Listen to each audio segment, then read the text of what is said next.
Welcome back to Impact the World. The high-tech scientific research we've seen in Minnesota may one day change the way people with disabilities function on a day-to-day basis.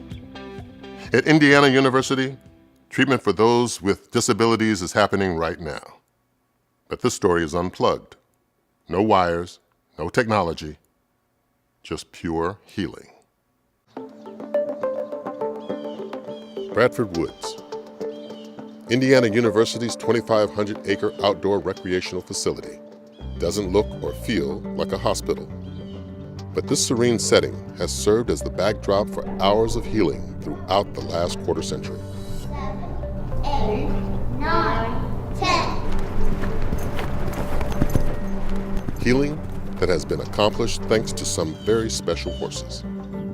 Horses responsible for moments like this. Laughter, a sound not often heard from an autistic child. Hey, Patchy. Serenity, What's up, bud? a sense of peace not often experienced by veterans of war. For more than 25 years, horse therapy has been conducted at Bradford Woods, helping both children who are physically or mentally challenged, and more recently, veterans suffering from post-traumatic stress disorder.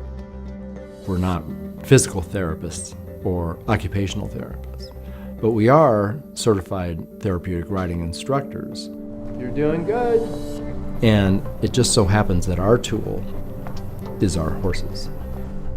I think it's a program that hits volunteers and it hits the clients in such a unique way. They want to come to therapy. They're excited to come and ride their horse. There you go.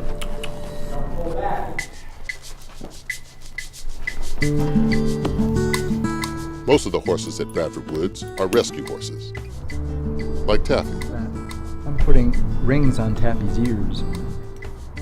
Taffy has a gentle nature and never balks. One of the things that we look for when we bring a new horse into our program is to evaluate their temperament. They really have to be a step above a really broke horse. They have to go to the next level because many of our riders show excitement by flailing their hands and kicking their legs. And a horse needs to understand what's really going on, and the good therapy horses do understand that, oh, that's just my rider having a good time, and I'm not going to react to that. Back. 13-year-old Parker Eaton, who is autistic, has been riding Taffy for more than a year in the Horseshoes for Hope program. She is going to be our forever child. Little things excite her. SpongeBob will always be her favorite. Thomas the Train, those type of things. So she is going to be like a forever kindergartner in a grown-up's body. It seems like right before horses started for us, we had not necessarily a bad month, but a bad year. And then we started riding, and we might have a bad evening now, but nothing like it was. Parker, I want you to come and make a U-turn right behind Natalie, and we're going to change directions. We've done the diets, we've done the different medications we've done, and this works.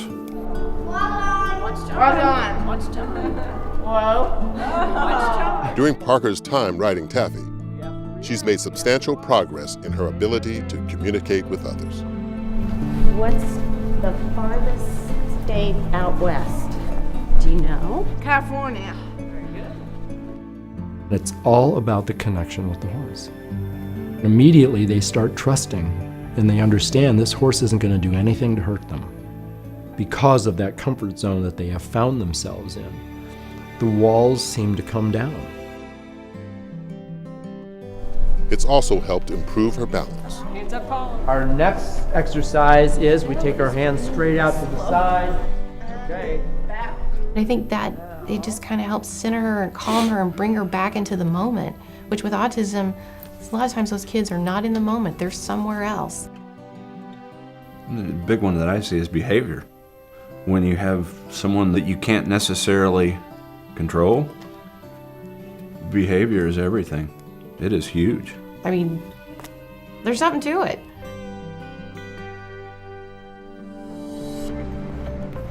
Horse therapy isn't limited to children.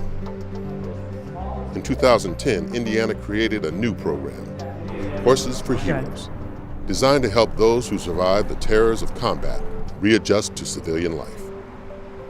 I just absolutely love lunging the horses. Justin Inabinet was a Marine in the Iraq War.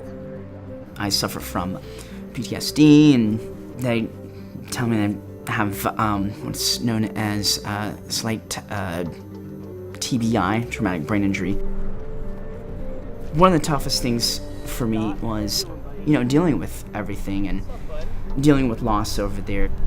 I was just bouncing around, homeless, couldn't get anything together, couldn't hold a job really that well. It was just horrible. I actually attempted suicide, and I tried as hard as I could. But I was actually saved by another Marine, and a couple Marines came to my aid. Many of our veterans, when they're out in the real world, if you will, are threatened by just day-to-day activity. This is a place where he can come and realign himself again and make the relationships that he was so afraid of without being afraid that he's going to get hurt. Working with others and trying to get back into these relationship skills has been huge. I hope it will keep going. It's going beautiful. There's limits to what we can accomplish, as individuals, but when you add an animal into the dynamic, it's been proven time and time again how therapeutic that is.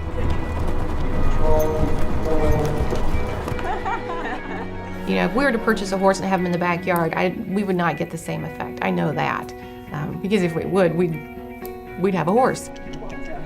It's brought peace to our family. Working with John, he's opened my eyes. Coming up here has been so therapeutic. I think Winston Churchill said it best. He said, "There's something about the outside of a horse that's good for the inside of man."